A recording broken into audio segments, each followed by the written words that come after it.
चलना होगा सबसे पहले कंप्यूटर पर, और वहाँ पे आपको ये वेबसाइट खोलनी होगी incometax.gov.in। यहाँ पे आपको लॉगिन करना होगा। लॉगिन में आपको अपना पैन देना होगा यूजर आईडी के तौर पे। आपने जो भी पासवर्ड बनाया है वो पासवर्ड देना होगा। जैसे आप बनाएंगे तो आपको ये खुल के निकल कर सामने आएगा, ये बाकी चीज़ें दिखेंगी। यहाँ पे आपको कहाँ जाना है, फॉर्म 26 AS के लिए सबसे पहले चलते हैं। वहाँ पे आपको जाना है ई फाइल पे। ई फाइल पे जाएंगे, हो सकता है आपको कब दिख रहा हो, मैं इसको तो बड़ा कर लेता हूँ।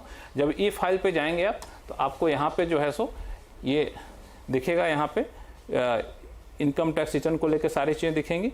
इसमें आपको फॉर्म 26 AS ये दिख रहा है। ये फॉर्म 26 AS जो है इसी को आपको खोलना है। इसको खोलेंगे, जैसे क्लिक करेंगे तो आपको ये डिस्क्लेमर दिखेगा। अब इस डिस्क्लेमर पे आप कंफर्म करेंगे तो आपको फॉर्म 26 AS आपके सामने आ जाएगा। और फॉर्म 26 AS मैं यहाँ कंफर्म करूँगा ना तो मेरा खुद का आ जाएगा। आपको पता चल जाएगा मेरी सैलरी कितनी है, कितनी आमदनी, कितने खर्चे हैं, वो मैं बताना चाहता हूँ। बताना चाहिए कोई साहब? आप सार्वजनिक करना चाहते हैं तो बताइए। वैसे बताना नहीं चाहिए। आप भी मत बताइएगा। किसी की भी फाइनेंशियल जानकारी एक गोपनीय जानकारी होती है, इसको शेयर नहीं करना चाहिए। लेकिन चूंकि आपको समझाना है तो आपको बताऊं कि इसके लिए हमने एक खास तौर से काल्पनिक फॉर्म बनाया है जो 26 AS है, कोहली साहब की मदद से बनाया। कोहली साहब, ये रहा काल्पनिक फॉर्म। अब मुझे ये बताइए कि इस फॉर्म में किन किन बातों का खास ख्याल रखें। देखिए 26 AS को मैंने आसान नाम दिया है आमना सामना। जहां जहां से आपका टैक्स कटा है उससे आपका आमना सामना हो जाता है। और इसमें आप गौर से देखेंगे, आपको दिख रहा है डिडक्टर कौन है, उसका नाम है, किस डेट को उसने बुक किया, किस डेट को उसने काटा, कितना अमाउंट काटा और किस अमाउंट पे काटा है। तो इसको आप अपनी इनकम से मैच कर लीजिए।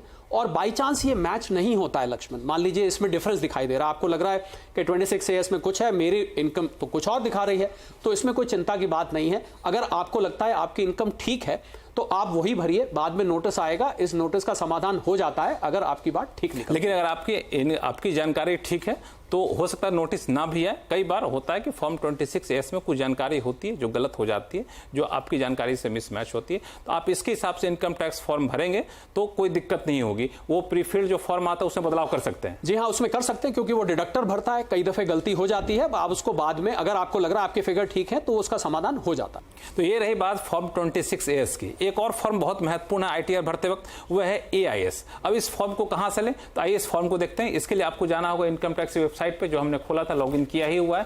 तो यहाँ पे आप जाएंगे तो आराम से इनकम टैक्स के लिए आप रिटर्न फाइलिंग में जाएंगे तो यहाँ पे फॉर्म 26 AS जहाँ से दिख रहा था, ठीक उसके नीचे आपको view annual information statement AIS दिख रहा है। अब ये भी मैं क्लिक करूंगा ना तो मेरा सारा खाता वही निकल कर सामने आ जाएगा, इसीलिए मैं दिखाऊंगा नहीं।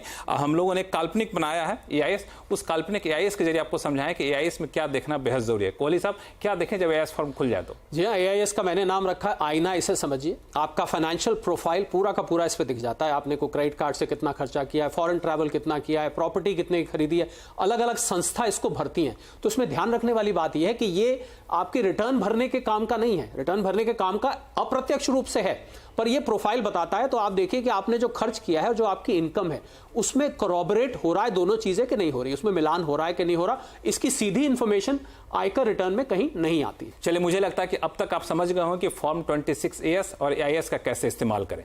लेकिन ITR भरते वक्त अगर आपको लगता है कि नया टैक्स रिजिम ज्यादा बेहतर है, वहां टैक्स ज्यादा बचेगा, या फिर पुराना ही अच्छा है, तो ये कैसे चुने, कैसे समझेंगे, बताएंगे अगले वीडियो में।